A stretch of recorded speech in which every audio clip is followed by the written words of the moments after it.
All right, it looks like we still have people joining us, but we're going to go ahead and get started.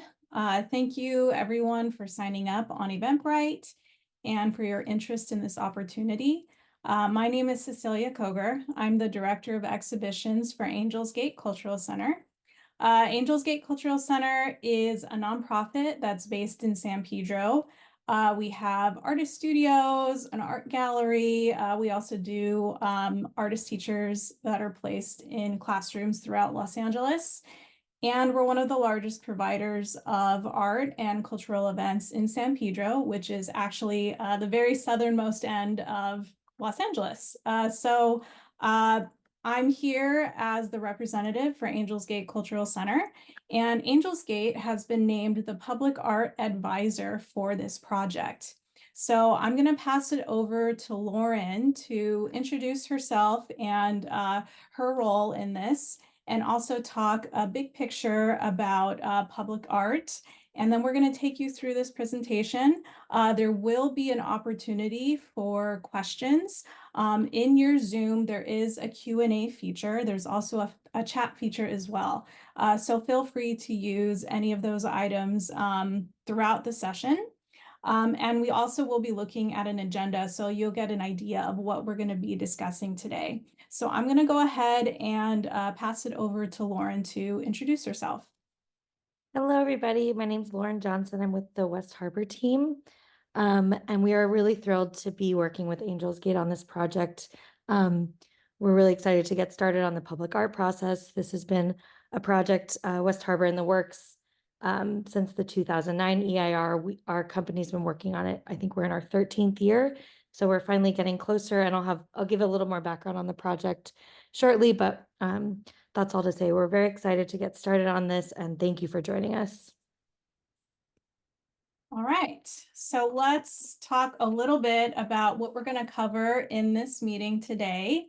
Also, as a heads up, this meeting is being recorded, and after the session, if you have to leave early, or if someone you know wanted to attend but they couldn't make it, we will be posting a link to this Zoom recording, I would say within a day or two. So here's what we're going to cover today. We're briefly going to review the opportunity. We're going to talk about the why and what we're looking for, who we're hoping to give this opportunity or series of opportunities to, a little bit about your eligibility requirements. Do you qualify or do you not qualify? Hopefully we can answer that question for you tonight, and talk about the application process for step one, RFQ, request for qualifications. After we kind of go through all of that, we will be seeking public feedback. So we want to know, what would you like to see at the West Harbor Waterfront Development? What interests you? What excites you? How do you want to engage with art in a public space? And then, of course, we'll also have a time for questions towards the end, to sort of see if there's any outstanding questions, anything we didn't answer. And we hope that we can answer all of your questions to the best of our ability. Of course, it's possible that we won't have answers for all of your questions, so we'll do our best to give you the information that we have now. But if there are any questions that we can't answer, we'll leave our email at the end, and then you can follow up with us. So let's take a look at this image. Lauren, do you want to explain what we're looking at here? Yes, so this is our beautiful aerial rendering of the project. So just a little bit of background about West Harbor. West Harbor is a 42-acre waterfront development. If you're familiar of the old Ports of Call site on the main channel of the Port of Los Angeles in San Pedro. So West Harbor is a dining, entertainment, retail destination with over 2 acres of public park space and nearly a mile of waterfront. So part of and what's nice about this image is it kind of shows the full scope and the amount of public waterfront access that this project brings. So if you're familiar with the old site, all the buildings were previously on the water. So part of the will of the community when this project was being explored was bringing that public promenade and that waterfront access. And so public space and public access is a huge part of the DNA of this project, and we're really pleased that that's a huge part of the design. Lots of outdoor space, lots of public space, and of course this mile-long waterfront promenade, which acts as the connector through the project. So a little bit about the why, and then I will hand it back to Lauren again. But essentially, I kind of briefly touched on this idea of bringing art to the public spaces. We really hope that the West Harbor Waterfront Development is a destination, that it not only brings tourism and commerce, and it brings activity to San Pedro, but that it also engages the local community as well in unique art experiences. We really want to celebrate local artists, and it's not just local artists. We are accepting applications and seeking artists from all over, but we do want to feature and highlight the local talent that we have in San Pedro, that we have in the Los Angeles region. We will be paying artists, so we want to provide opportunities. We want to support the creative culture that exists here in our backyard and in the greater Los Angeles area. And we also want to celebrate the significance of the port and its long history and the geographic location. So with that, there are some themes that we're kind of looking for within proposals that we receive from artists. And I'm going to pass it over to Lauren. Yeah, so, oh, one more. Oh, I skipped one. My Oh, bad. there we So go. we'll go here and then we'll go back a slide. Yeah, so one of the big themes I think for West Harbor is confluence. So the idea of a place of coming together. I think it's one of the things we talk about is West Harbor being really the living room to San Pedro and being a place where everyone comes, locals, but also tourists. It has a long history of being a tourist destination, but we want to kind of it to become a place where folks from all over can come together. And there is really something for everybody where you can come spend the whole day and have a lot of different touch points and interactions. So we have a few themes that we've talked about as a team, but again, I don't want this to feel super limiting or binding, but just hopefully inspiring in terms of your proposals. So if you're familiar at all with San Pedro, which I've seen some of the names on here, I know some of you are very familiar. San Pedro is a place with a lot of really rich history between the town, the port, all the local communities, the waves of immigration, the different iterations that San Pedro has been to in terms of work, labor. So that's a huge something that we think about a lot as a team and how to kind of bring that to the project. So that's something we're definitely looking to see in some of your proposals. The interplay of the working port and the commerce. The port complex is the highest volume cargo port in the Western Hemisphere. So even though San Pedro has this small town feel, we're really at the nexus of the global economy. So, thinking about that interaction, the different economies, the different cultures, and their role in a global economy. So things, and again, that brings the history back in with, thinking about the past, present, future of San Pedro with the nature of work from the tuna canneries to then the future and things like Alta Sea, which just had a ribbon cutting today, and the blue economy. So which leads into the next category is sustainability. We are a LEED Silver certified project. That's also something that is important to the port, being one of the cleanest ports in the world.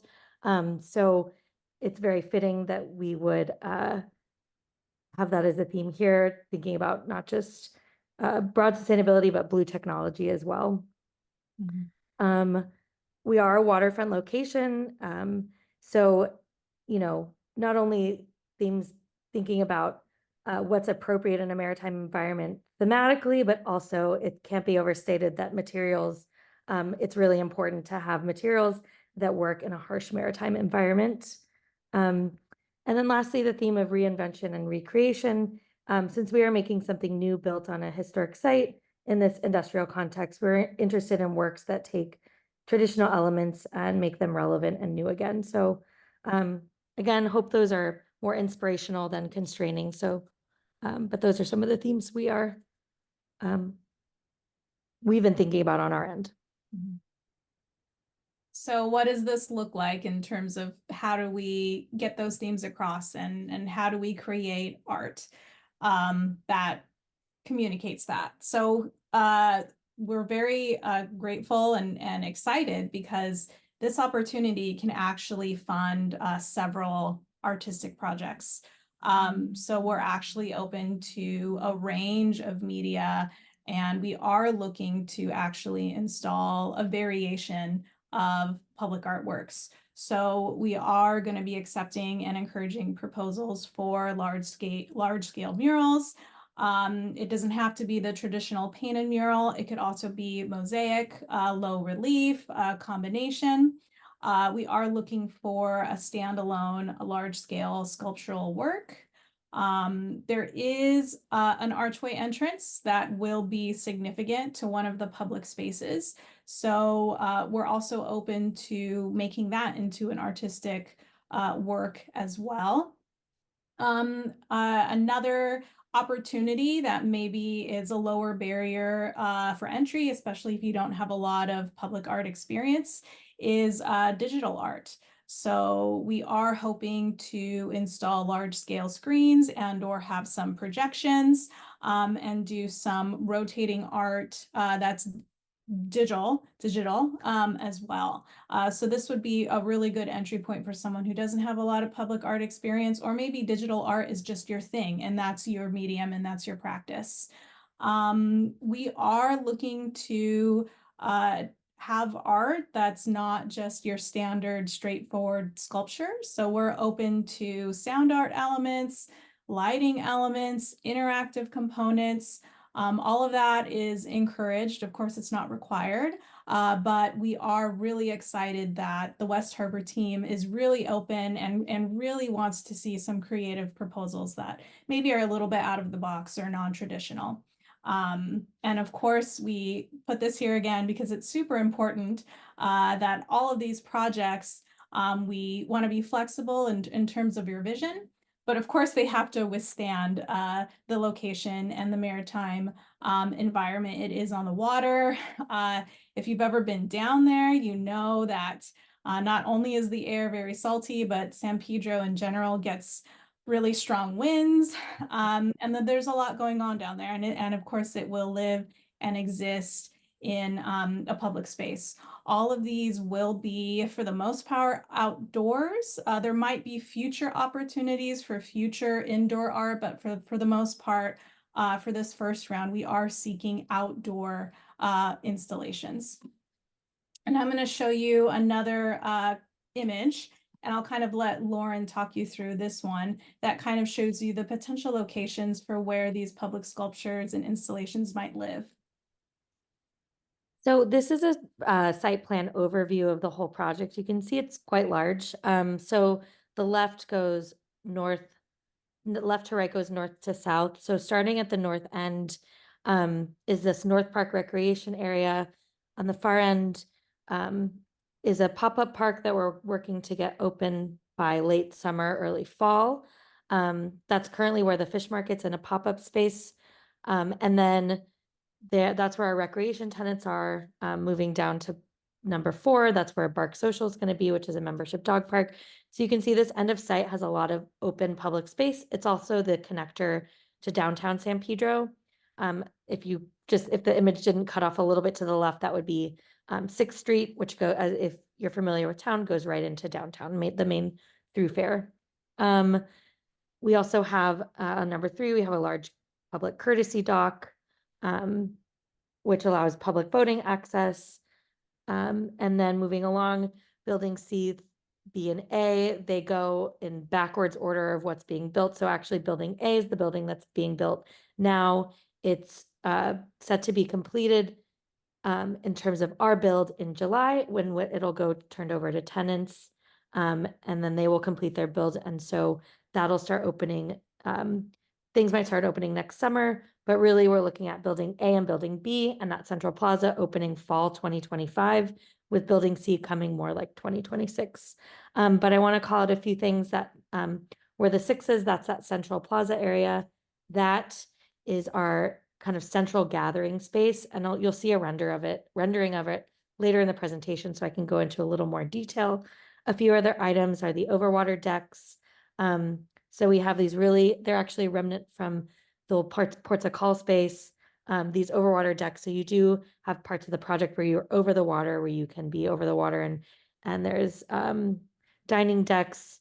So there's a lot of interaction with the water. One of the other things is we'll have a lot of waterside amenities, not just in addition to traditional harbor cruises, whale watching. We're looking at more concepts like an overwater or a barge that's a spa. So lots of fun interaction with the water. It's definitely critical to the project, obviously being a waterfront project, but it's something that's unique to Site 2. And then the last thing I'll point out is the proposed amphitheater that's in getting final approvals now. But it's a proposed 6,200 seat amphitheater with Niederlander concerts. So, which on off season and during non-show days is a large public park essentially. And then quite a large parking field, I think about 2,000 parking spaces on site. Yeah, and I think that's it. Yeah, as you can see, this is really exciting because there's so much potential. And there's so many locations where murals and sculpture and installation can live. And just kind of as an aside, we're going to see if we need to open a round 2. That's possible just because of the size of this project and the scope. So we'll see what happens. But lots of potential. As a side note, I do see some questions starting to pop up in the chat. If there's a section where your question is applicable, I'll answer it during that section. Otherwise, I will answer all of the questions. Laura and I will tag team the questions that kind of aren't addressed throughout the presentation at the end. Yeah. For the archway questions, you'll see a rendering that shows that in a second. So eligibility. So this is open to all. We do encourage if you don't live in California, but you live in the United States, or if you're an international artist, we want you to apply. Our goal though is to celebrate local talent. So that is something that when we receive the final proposals, we're not going to exclude anyone because you're not local. But that is a goal of the project. If you aren't local, we just want to put out there that the all-inclusive budget is all-inclusive, so we can't provide additional funding for travel. We can't do any visa sponsorships. That's not within our capacity for this round. So we want to put that disclaimer out there if you're not local. Of course, you must be over 18 and eligible to work in the United States. And it can be an individual artist or it can be an artist team. If you're like an organization or maybe you have an official status, please submit anyways. And we'll kind of talk amongst the review committee with West Harbor. We want everyone to apply at least to round 1 for the RFQ, and we'll kind of go from there. Our goal is not to exclude applicants. We want to include as many proposals and artists who want to submit as possible. But of course, we want to be transparent about our limitations and what we're looking for. Okay.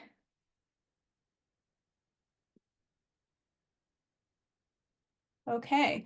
Artistic support. So it is broad, the all-inclusive budget.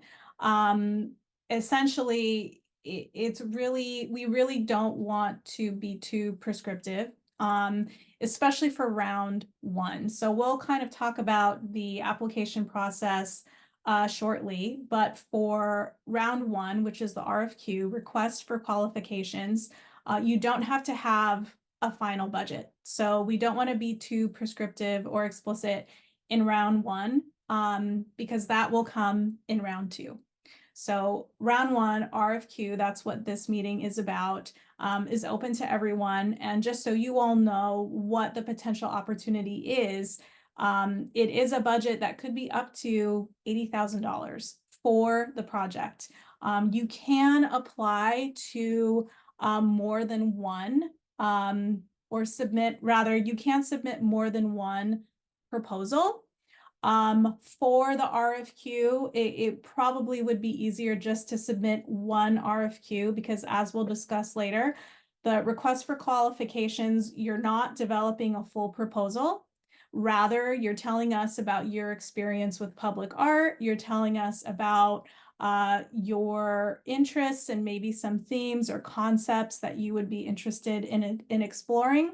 So for phase one, there really isn't a need to send more than one submission for the RFQ. Hopefully that makes sense. We'll kind of talk about that again, but I kind of want to answer, because I did see that question, so I kind of wanted to answer that on this slide. Let's see. So large scale sculptural works, murals, installations, hybrid works. So all inclusive budget up to $80,000. And again, that will come with phase two. Digital art, rotating digital art, temporary installations of digital art.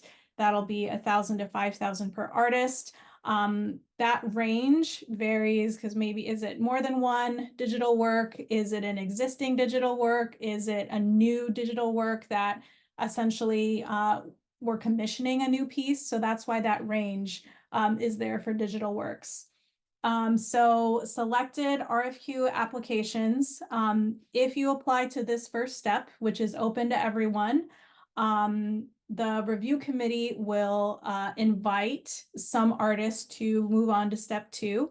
And because step two is going to be more labor intensive, because we're going to be asking for a full proposal, we will be providing an honorarium to develop a full proposal for the review committee. And then limited infrastructure and installation report. I did see a question. I'll kind of broach this, and then Lauren, feel free to add additional context or information.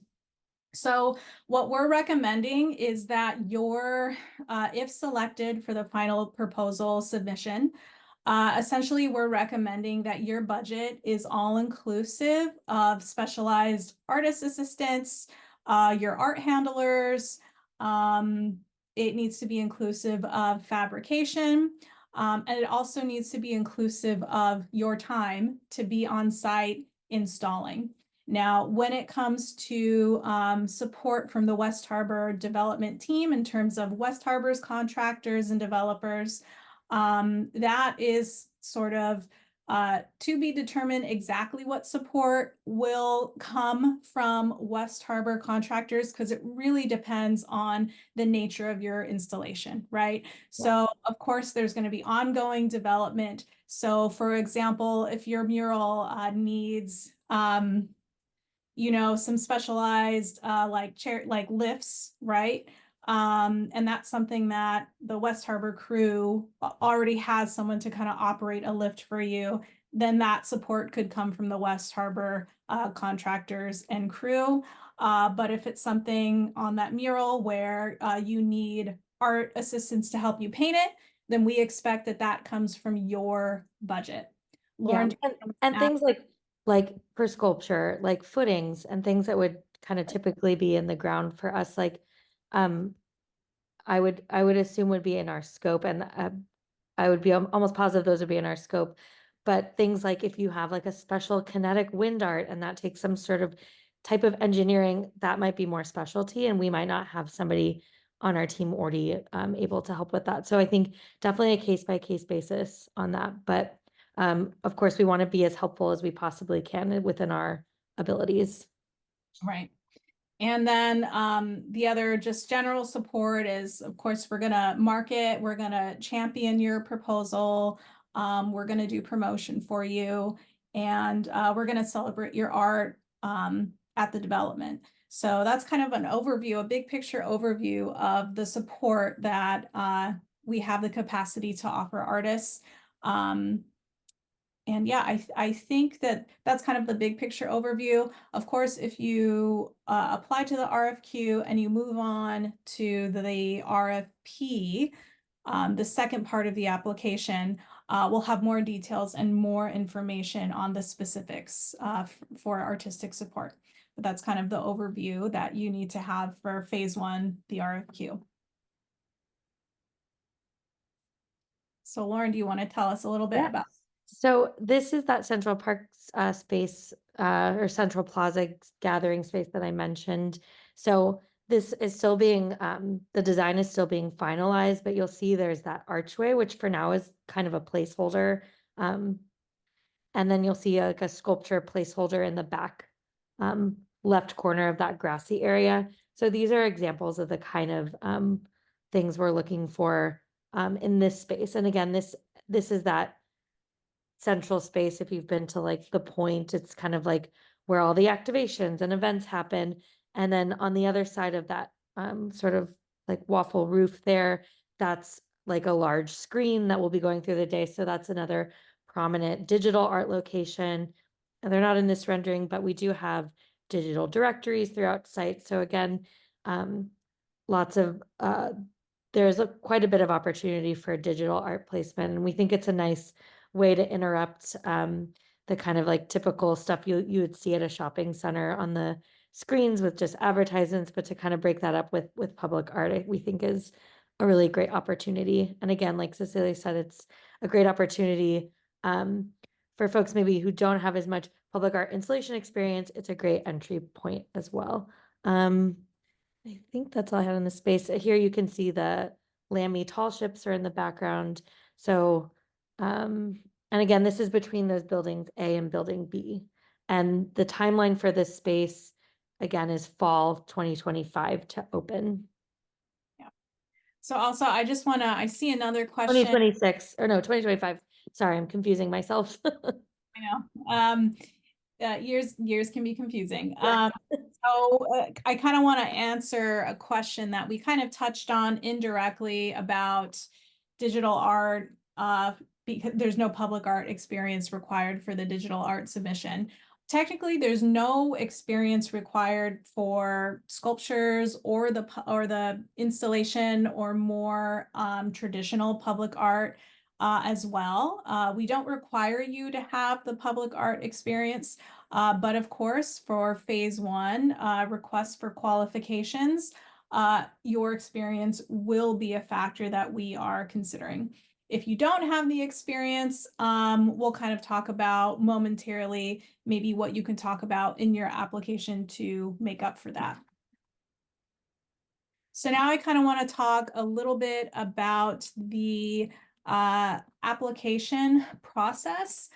So as I've already mentioned a few times, because this is such a large scale project, we are breaking it up into two parts.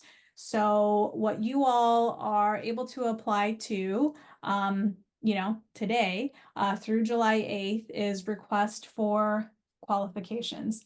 Again, it's open to all, and we want a sense of your ability to execute a large scale public artwork. Or if you just want to apply with digital work, we want to know about that as well. All in the next slide kind of go over the different components of the RFQ, but I just want to give you all an idea long-term what this looks like. So those proposals will be due, the qualifications will be due July 8th. After that, it's going to take the review committee a few weeks to go through all of the qualifications, depending on how many we get, right? If we get 100 applications, it's going to take us a little bit longer. So that's why I don't want to put anything set in stone, because we're not quite sure about the response that we're going to get. So after the July 8th deadline, the review committee will take a few weeks, maybe a month, or slightly longer to kind of review those. And then invited artists will then be given from notice from when we reach out to them. Invited artists will be given 1 month to create a full fleshed out proposal that has, concept drawings, that maybe has a narrative, that has a more detailed budget. So all of that would be in step 2. And to put all of that work together, because we know that's a really big ask for something that's not a guarantee, we are going to be paying honorariums for invited artists to develop those proposals. And the honorarium is going to depend on the type of project that you're applying to and how much work will be involved putting that proposal together. Let me see if there's any questions that are kind of relevant to this slide really quick. So I feel like I answered a few of your questions. Okay. So another thing too, just to consider is how long will you have to install? That's a good question. So it'll vary depending. One moment, I'm going to mute. Let's see. Okay. All right. So sorry about that. So it'll vary depending on the location and the scope of your proposal, right? So for digital art, if your proposal gets accepted, if you're one of the invited artists and your proposal gets accepted, of course, that's going to be a much shorter turnaround to deliver the artwork than if you're doing a large scale sculpture in one of the public spaces. And then, of course, a huge part of this too is reviewing site plans, seeing if there's any potential issues that we need to address, talking about logistics. But essentially what we're hoping is that with this first round of public art, that we can install everything in 2025 in this first round, and then it'll be up and accessible to the public by fall of 2025. So that's kind of big picture timeline. Unfortunately, we can't get too specific again because we don't know how many proposals we're going to receive, and it's really going to vary depending on the type of project you submit and the location. But 2025 is when we're hoping that all of the selected proposals will begin installation and break ground. Okay, how to apply to step 1, which is the RFQ. So there is a more comprehensive document that lives online. I'm wondering, Lauren, if you can put in the Angels Gate link in the chat for the open calls. Maybe I can do that right now. I have it pulled up actually. So Lauren will put that in the chat for everyone. So on the Angels Gate website, because Angels Gate as the designated art advisor, we are running the application process. So we're hosting the call on our website, which is angelsgateart.org. And the open call is a link under the gallery menu. And on the open call page on our website, there is, if you scroll down, a link to the West Harbor Waterfront Public Art.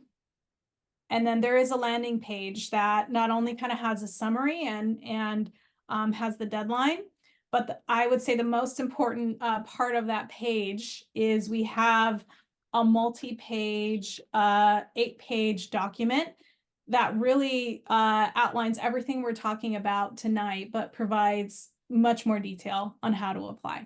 So that is currently posted online now, and Lauren just dropped the link in the chat. So if you want to pull that up right now, you can. I don't know if it went to the whole group. It might have just gone. I don't know if I have ability to send to the whole group, but maybe. Okay, let me. Yeah. Copy. Okay. Okay, so I just put the link in the chat. And there, everyone should have access. If this is your first time using Zoom webinars, there's a little menu at the bottom of your screen and a little chat button. And if you click that and pull it up, you'll see the link that I just dropped in the chat. So that's where this lives. And on that page, you'll see in red, in the red hyperlink, it says download full RFQ with application instructions, deadlines, and FAQ. So that really breaks down all of these components, but we'll kind of talk about them a little bit right now. So like I said, for this first step of the RFQ, we don't need to see a full-fledged proposal, right? Because this is open to all, and we want to pay artists to spend the hours to develop a full-fledged proposal later. So really, this is about giving us an idea of who you are as an artist, what your experience is, maybe showing us your potential to execute a large-scale project like this. And then, of course, showing us examples of past artworks. We have an optional section, which is statement of experience. That is optional. I feel like this would be the opportunity where if you have a lot of public art experience and you want to brag about a really impressive opportunity in detail, maybe talking about your role and who you worked with and the budget that you had, this optional statement of experience is where you can kind of get into detail. But conversely, if you don't have public art experience, but maybe you have experience leading like an artist collective and you collaborated on a really significant art project, or maybe you had a leadership role in another artistic opportunity and you want to highlight your ability to organize and execute a large-scale project that maybe isn't directly public art, but it's something that is related. This is your opportunities to sort of talk about that in detail and kind of impress us either with your experience or impress us with your leadership, your organizational abilities, and demonstrate your capacity to execute a large-scale project. In order to apply, we are asking that applicants upload items to a Google form link. Since a lot of people have Gmail. If you don't have Gmail, you'll have to sign up for an account. It's free to get a Gmail, and it's really easy to use Google Forms. We will be asking for artwork examples that you send to us, and you upload a link to the Google form, and from the link, we're able to download examples. So there's different ways you can do that.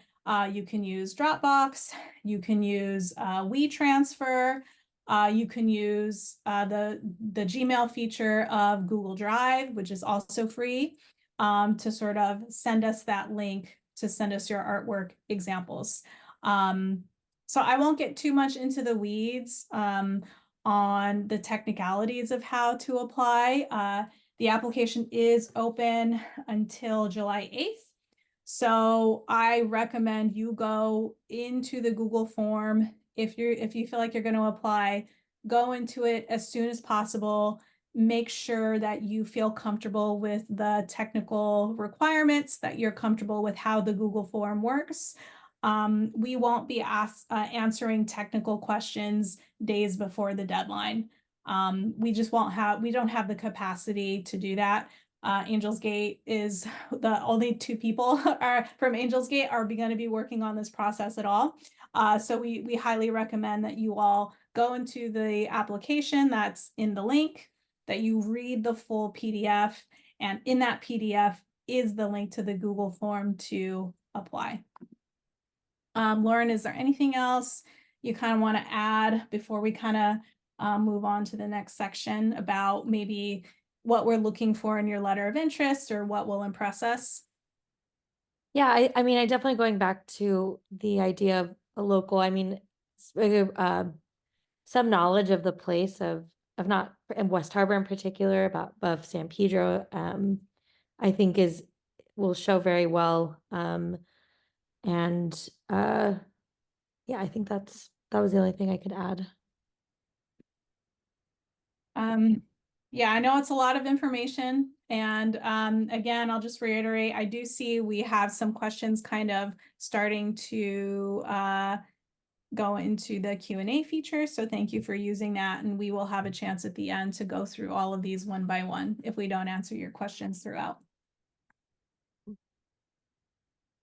Um, so this is the last, I think the last image we'll show you, but this is a rendering of the promenade, that waterfront promenade, and then to the right where that container is would be that Central Park space. Um, so if you are interested, if you are local and you want to go down to site, a portion of that promenade is actually open. If you can enter at 6th and Harbor. Um, and then that white building in the sort of background, that is the building that's going up now. You won't be able to get quite there because it is an active construction site, but it will allow you to see the beautiful promenade. And I should mention, give credit where credit's due. That was built by the Port of LA. So it's a public-private partnership on the project, and they've been a great partner as well. So you'll be able to see some of the built environment and get a sense and feel of the space. And I think I just want to reiterate because I saw if you have no experience, should you even apply? I definitely think that yes, you should still apply. Where one of the, part of our vision is really not just going with, big artists who have done a ton of work, but having a lot of different entry points for artists of all experience levels. So um, yeah. Okay. So kind of switching gears a little bit. So let's say you apply to the step one RFQ, and you're wondering how will we make the selections, right? So as Lauren kind of mentioned earlier on about the themes that we're looking for, the concepts that we hope to see presented in proposals. Essentially the review of the RFQ request for qualifications, and then later on the full applications. It will be reviewed of a committee of local stakeholders in San Pedro and public art experts, and will be using a rubric to kind of review applications based on artistic merit, what creativity is shown, what skill is demonstrated in the artwork examples, what are the themes, what's the concept, feasibility due from the panel's opinion, right? And of course, we can't predict everything in terms of feasibility to a perfect, like perfectly. Well, we're going to do our best, right? But is it feasible for the location and for the budget? And for the timeline.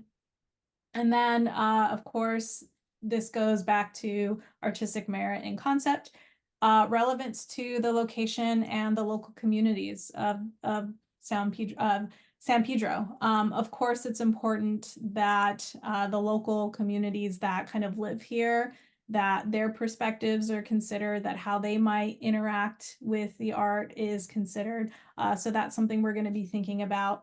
And then, of course, we're also going to be considering what's the capacity of the artist or artist team to execute public art, to maybe lead a project. And of course, that depends on the type of project that you are proposing. So I think that kind of covers a lot of the big picture items for what we want to talk about tonight. I think that there's two more things we'd like to do, and I will share links at the end. I did see a comment that an individual was unable to access the link, so we'll kind of show the link at the end. But we, at this time, want to answer questions. We're probably not going to have all the answers perfectly. We're going to do our best to answer with the knowledge that we have right now. So if you have a question, start using the Q&A feature, and we'll kind of go down these questions one by one and hope that we can answer all your questions for you. So I'm going to read the first question here in the queue. Does the entire team have to be local or a percentage? No, I don't believe the entire team needs to be local. As I mentioned earlier, you don't have to be local to apply. You can be from anywhere. Just keep in mind the budget limitations and kind of what we're looking for. Okay. Project. Timeline. Oh, do you want to go ahead on that? Oh, no, go ahead. I think I mentioned it, but you can speak a little more to the art timeline, but just the project timeline. So we have a lot of going on. It is a phased project. So that first building we'll be looking to open summer 2025. Building the central plaza area and building B will open probably late fall 2025, the rest 2026. But as I mentioned before, we're working on a park space that we're hoping to open later this year. So we're keeping it flexible because and we might have stuff that comes up sooner and we find like something that might be a good fit. So I think we're kind of keeping it a little flexible, but in terms of the art, the process timeline of the application, I'll let you speak to that. Yeah, so I mean, the short answer is we can't give an exact timeline, Yeah. unfortunately, at this time. Also, you know, as you're all aware, construction and development changes, right? It's always in flux, and that not only goes for the development, but for your art piece as well. If you have delays in getting materials, or there's things we need to iron out and work on. But we are prepared to give several months in 2025 once the artwork is selected and chosen. So it won't be something where you're going to have to execute and install like a large scale multi-part sculpture like in a weekend or like even in a week.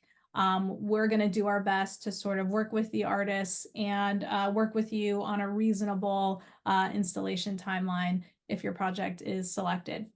With our big picture goal of having this first round of applications and public art selections installed by the end of 2025, ideally by fall 2025. So that's kind of the big picture timeline. Another question, assuming that you would provide all the display method, installation, and maintenance for digital work, is that correct? Yes. So basically what we're asking for, if you want to apply for digital art, we are asking for the digital art. We're not asking for you to budget in the display screen or projection. If you did, or maybe you had a mixed media sculpture that had projection elements in it, then that would kind of put you in a different category that you are applying to do like a sculpture or a mixed media installation. So for the purposes of what we're talking about and what we have talked about tonight, that for the lower budget and the lower range of digital art, we are asking for the digital artwork. So hopefully that answers your question. And then can one person submit multiple separate projects? Yes, if you are selected from the RFQ, request for qualifications, and you want to come up with multiple proposals. I'm not sure if we have the budget to like double honorariums, right? If you want to do two different proposals, that's something we'll have to figure out. For simplicity's sake, my recommendation is that each applicant only submit one RFQ, one request for qualifications. If you really feel like you can't get your letter of interest to fit multiple ideas, if you really want to submit for two different ideas in phase one in the RFQ, I don't think we'll disqualify that. But really the purpose of the RFQ, again, is not to give us full-fledged proposals. Maybe in your letter of interest for this first part, you talk about some things you would be interested in. Maybe a sculpture really excites you and here's why, or a mixed media installation excites you and here's why. So we would like the broad strokes of what your concept or proposal might be. But really, we don't want a full-fledged proposal. So therefore, hopefully, all of your ideas can fit in one RFQ in phase one. Hopefully that makes sense. And again, if there's something where you still have additional questions, you can feel free to email gallery@angelsgateart.org if you have questions or I don't provide the answer here tonight. Okay, another question, if we are selected, do we have to render copyrights? So something you should all know is that once final proposals from phase two are selected, there will be a process of an artist agreement, right? A contract where we kind of outline what the expectations are the funding, the general timeline, and part of that agreement there will be a section about copyright. So I cannot speak on behalf of West Harbor, and I'm sure you probably don't have the exact answer to that at this time, but I imagine that we want to, publicize and promote your art piece, right? And reference it and credit you in social media and maybe share it out to the public. So for those purposes, we would want to reproduce images of the artwork for promotion, educational purposes, etc., for like ownership and rights and all of that. That is something that will be determined in the artist agreement. But I imagine for our purposes to use images, it would be for educational and promotional purposes. Lauren, is there anything else you want to add? Yes, that sounds right to me, although I have no experience with this, so. But yes, that sounds right. Yeah, so more to come on that. And again, that will come, the specifics of that will come in the artist agreement. I would say that the goal is not to like sell reproductions of your artwork, right? So if you're rightfully concerned about that, that's definitely not the goal for if we would use images of your work. It would strictly be for promotion and educational purposes. Okay. Assuming that you would provide all the display method, or did I already answer this question? Oh, so maintenance. This isn't exactly this question I'm reading, but something I do want to address is maintenance. That is sort of to be determined. So something that's really common for public art is an annual maintenance budget to maintain the piece for a certain number of years. I can't remember the exact number of years that we put in the RFQ document, but I think the standard for public sculpture is 25 years, that with reasonable and limited maintenance, that your piece would exist in satisfactory condition on the premises. So what does that mean for you and your application? Well, that kind of goes back to this idea of the work must withstand the marine environment. So as you're putting your concept together, if you are invited to submit a full proposal, of course, you want to be thinking about materials that patina well and that can withstand a variety of weather that happens on the coast, and that as part of your proposal, it wouldn't require like $5,000 on an annual basis to sort of maintain your work, right? So I saw a question there that included the question of maintenance. So I kind of wanted to bring that topic up while I saw that word. Okay. So here's a question. You mentioned sculpture, murals, and installation. Can you give an example of what you mean by installations? Where would those go? I use the terminology installation because to me, it encompasses more than just sculpture. So to me, the word sculpture implies a standalone single object. By installation, what I'm talking about or what we're referencing is multiple media, right? So maybe it's a sculpture, but maybe it's multiple objects that comprise a series of sculptures that becomes one installation. Or maybe it's a sculpture that has sound elements, built-in light elements that it kind of exists in separate locations. So that's what I mean by installation. Not to be confusing, just to be more inclusive, that by public artwork, it doesn't have to be the traditional like one standalone sculpture. It can include various media, various components, and even various objects and pieces. So that's what I mean by installation. Okay. Is community engagement a requirement of this project? Community engagement in terms of programming is not a requirement for the proposal. That is something that we have to kind of figure out with West Harbor in terms of what does long-term community engagement look like? How do we engage the public on an ongoing basis? So in terms of long-term programming, I don't think that's something that you have to be worried about at this stage in the process. However, if you're invited from the RFQ and you're an artist who is interested in community engagement, interested in programming, we definitely welcome you to include that in the full proposal.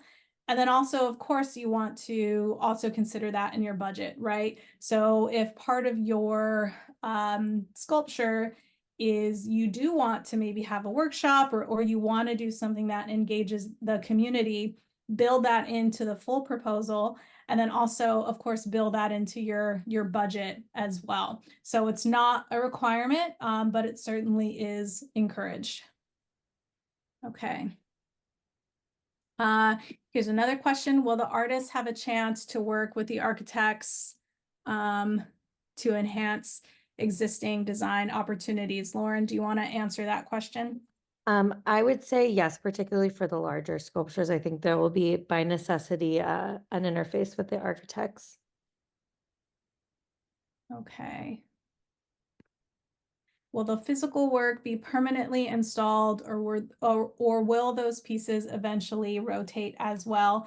The intent for the high budget pieces is that they are permanently installed. And by permanent, we mean average public art lifespan of like 20 to 30 years. Of course, we can't predict the future. We don't know what will happen in the future, but for the significant investment projects that are on the upper end of the budget, we do intend for those to be permanent. Opportunities for smaller works of a lower cost threshold that maybe might change.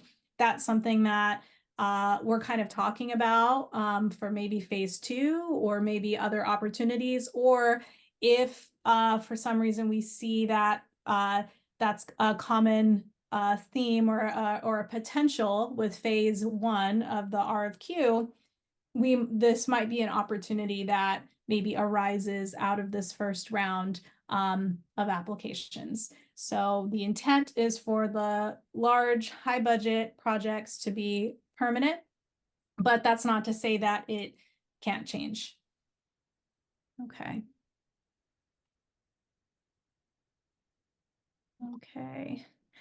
Can we bring physical samples of our proposals? So for this first application, the RFQ, those samples of proposals, again, a full proposal for what you would want to do with this opportunity. We're not going to be accepting a full proposal in phase one, RFQ.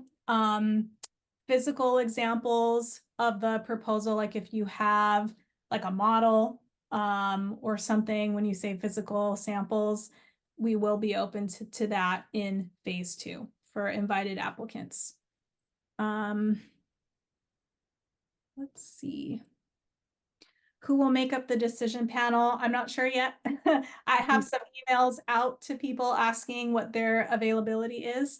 So I'm honestly not sure at this time. We hope to have artists and other people who are familiar with public art, individuals who are really involved in the local community here in San Pedro, and then also people who are really engaged with contemporary art, public art in the greater Los Angeles area. So it'll be a variety of individuals. Okay. Is the call open to LA County? Yes, it is open to all counties.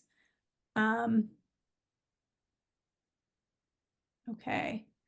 Do you anticipate a covered area for installation of wooden art? I'm not sure, Lauren. Yeah, so if I would hate to turn anyone away if that's your medium, because there might be opportunities in the future for indoor art in the like food hall area. So but it's not technically in this round yet. So again, trying to be a little flexible, but that's not technically in this current scope, but I would still encourage you to submit and that could be something that we look at in the future for indoor art. Right. Another question regarding the panel. Will panel members know who the artists are or just see the images? They will know who the artists are because as part of the RFQ is that letter of interest that talks about your general experience and some of the ways that you are kind of working in sculpture or installation in your practice in general. And as you all know, as artists, even within Los Angeles, the art community, if you're aware of who the artists are, and even in huge Los Angeles, it's a small community. So even if we redact names, you know, it's very likely that people, especially if you're an active artist locally, that people will know who you are. So no, we won't be redacting artist names. There was a question about the digital art requirements providing. So I would say on the first round, you're not being asked to submit any files. That'll come in second round. But on the creative input on how the work will be displayed, if it's outside of our existing screens, I would say that will be considered more of a digital media mixed media piece, right? In terms of creative input on where it would be displayed. So again, I think that would more come in the second round. And also just to clarify, we will be asking for files for the RFQ, but it's not files or images Final. of work that you intend to show, right? Because we can't, we're not going to be providing, of course, an honorarium to this first round. We want to pay you an honorarium for essentially like commissioning an idea for a new work, right? So the files, even if you're a digital applicant, that you would be sharing would be existing works. I mean, what you decide to submit is what you decide to submit, but that's essentially what we're looking for is existing work samples for all artists who are applying, regardless of digital, sculpture, mural, etc. Our large scale lettering, calligraphy, and typography murals welcome. I think so. We don't want to be prescriptive. The goal for us for the murals, is to be something that is essentially an art piece. But of course, art includes typography and graphics. So we're certainly open to that for the phase 2, where artists submit final proposals. Another question, will you be looking for a collaboration mural or a solo muralist with their own team? Either. So we're open to a solo muralist who hires, their artist assistants to help them paint, who has a team, versus a collaboration mural. Very open to that as well. Okay, and then that goes to just applying. So you can apply as an artist team, or you can apply as an individual. Let's see. What's the best way to get an idea of what wall spaces might be available for murals? Lauren, do you think you can maybe tackle that one? Yeah, we're actually working on that with our various our architects and our signage team and our branding team right now. So um I would imagine we'd make that available to folks that make it to the second round so they can be a little more specific with your proposal. Some questions. Do you have a rough estimate for dimensions of the sculptural work? So in the PDF of the full packet that exists online from that link, there are some very rough dimensions. And again, they're very rough dimensions. You'll see that the range is broad because we're not we don't want to exclude any ideas. So essentially, it's not like we're looking to install one mural with this phase 1 of seeking for art. We're open to murals. So if we maybe find 2 murals and we find 2 spaces that will be ready and available in 2025, then we're flexible, right? So we kind of feel the same way about the sculptural work as well. There are lots of questions that maybe we can kind of go back, Lauren, to the map about the archway entrance and where that might live. I wonder if one of these images, Lauren, kind of shows where that archway would be. Yeah. If you keep going towards the end, there we go. So yeah, this is that Central Park area, which also you can't tell from this image is that main access and entry point into the project. And it's that, I mean, this is that little archway there in the front, that's a placeholder for now. So that's where that would be. Yeah. Let's see. I'm trying to see if there's any more questions about the archway. Again, we don't really have exact like dimensions, but this is kind of the concept. And also we want to sort of be open to the artistic vision that you present. So we don't want to be too prescriptive, because if in your final proposal you have a better idea on how large, on what the scale should be, we also want to be open to that. Let's see.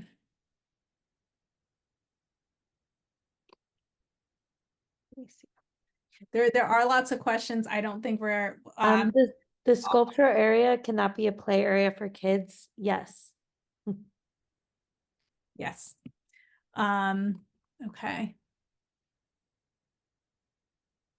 When submitting, if submitting for, say, a large scale sculpture and a couple digital pieces, all would be included in one single proposal. So just to clarify, I know there's been a lot of questions on multiples. My recommendation is that one RFQ, this is the first round, this is what you all can apply to, submission per applicant. And then if you are invited and want to submit multiple proposals in phase 2, that's where multiple proposals can come into play. So my recommendation is for every applicant, one RFQ per applicant.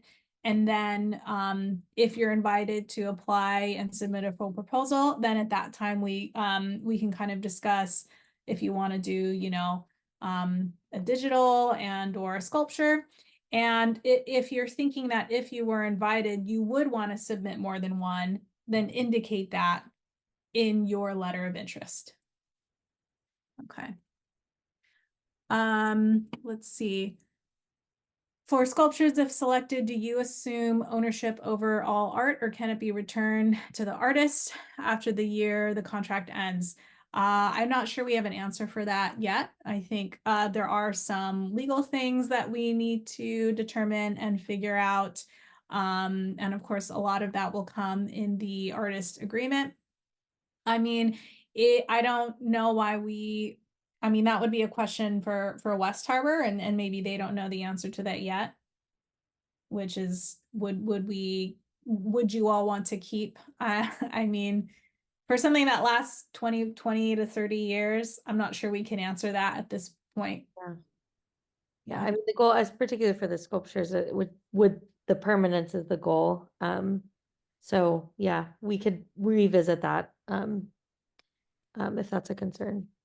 Um, Lauren, I'm wondering if you can answer the top question in the queue. The surface for the digital art. So those will be the various like directory, but also that big screen in the that Central Park area that we're looking at would be the primary place for that. Again, if we're moving towards like projection on the side of a building, it kind of goes maybe outside of that category, but there is opportunity for that. A lot of opportunity for that.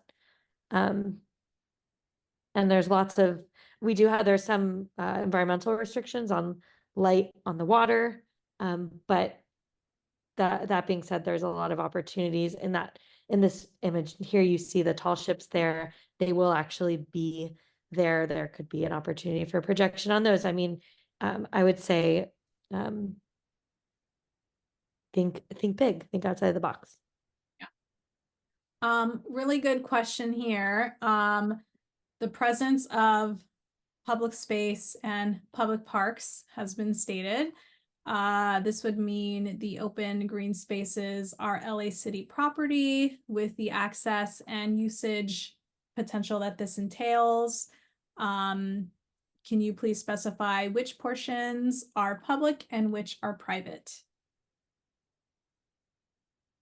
Definitely a question for West Harbor. Yeah, so the property is all on port property. We are a tenant of the port. So in that sense, we are private leasehold on public space. So I don't know, I guess I would kind of want to know the context of like why the question's being asked. But again, it is like uh, that sort of like in a not so literal sense, public space that is open to the public, particularly the promenade, pretty much at all hours. So I guess I would need a little more context of, um, oh, that's my dog, sorry. And also I think a big piece of this too is it a standalone sculpture that kind of exists in a park area, or is it a mural on a building? You know, we mentioned earlier that there will be a phase two, or we around round two is in the works, and that might include indoor art. So all of this is kind of to be determined. That's a really good question. And if you've ever done public-private partnerships, this is all also kind of complicated and kind of hard to understand the nuances Exactly. in these situations. Yes. Let's see. As someone who is a certified project manager and has led teams to successfully complete large projects, but has not completed any city-funded public art projects, would I have a chance at submitting for the murals or digital art? I mean, yes, you would have a strong, I mean, anyone has the potential to have a strong project. Of course, we don't know what proposals we're going to receive. We don't know how many people will apply. This is sort of the first major public art project in the area in recent years that I'm aware of. So I would say apply. If you think you might want to apply to a mural and digital art, or digital art and something else to kind of hedge your bets, then put that in your letter of interest. Put that you're interested in applying to both, and then use that statement, optional statement of experience, to kind of talk about your project management experience. Yeah. Do you want us to describe where the artistic pieces will be located on the property? Not necessarily. I think you just need to describe if it obviously if it lives on a building, or maybe there's significance in terms of if it's on an east or west side of the building, like if that's an important component of your proposal, or maybe it's important that there's a direct line of sight between your sculpture or object and the water. So maybe indicate those things in the final proposal. But as we were looking at the map earlier, and as we've stated, this is a multi-part, multi-year development. You don't have to have your exact location nailed down and indicated in your proposal. Yeah. But just want to, sorry to go back. We just want to reiterate, this is uh, a private development, so it's not like, it wouldn't count as like public city property, nor are we city funded. So I don't know if that factors into the question, but just want to reiterate that. Just a quick time check. It's 8:20. I'm not sure if we're going to get through all the questions. So if we don't get to your question, please email gallery@angelsgateart.org, and we'll do our best to get back to you in a reasonable amount of time. So we're just going to do a few more questions. We'll see how far we can get. Here's a really good question, Lauren, top of the queue for you. Will individual JIT piece be included in a larger montage? Yes. So it would be side by side with advertisements. Yeah. If that, and I understand if that affects your desire to apply. Yes. Let's see. Maritime friendly materials. I can't say off the top of my head, but I know there's like specific woods that are more maritime friendly, et cetera, and certain things, patina with seawater. But I would encourage you to do some research on that. Sorry, I'm trying to go through these quick. Can the curator teams apply to manage the content of the digital boards? I hadn't thought about that. I love that idea. I think why not? Yeah. Let's applying a team together for first time, do each submit images. I think that makes sense. Yeah, if you're applying as a team, but you've never worked together before, I think having a range of images from all the members makes sense. Yes, international artists can apply. We answered that earlier. But of course we want to highlight local talent as well. Is the archway at 6th and Harbor? No, so where that archway is going to be is in the area that's under active construction. 6th and Harbor, you'll see a little construction there. But no, it's quite a distance from that location. But you'll be able to see the like materiality of the promenade, the waterfront. You'll at least get a sense of the place, the views, and the context. Okay.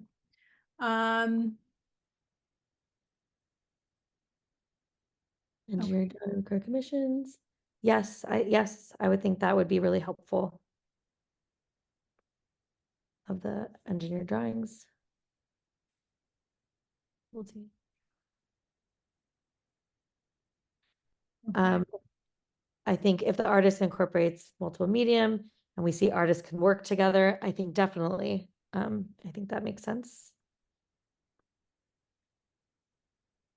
Okay. What are the open hours for 6th and Harbor, or for the locations? If for artists, question if they want to scout, even though it's still.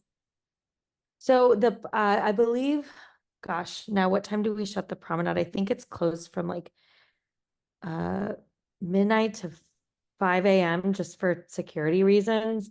But it's pretty much open all the time.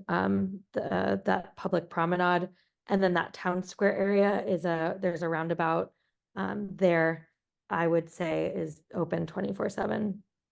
And the question about what type of expression is allowed, I think as long as, it is a environment for all. So as long as you're, family friendly, et cetera, I think that all things will be considered.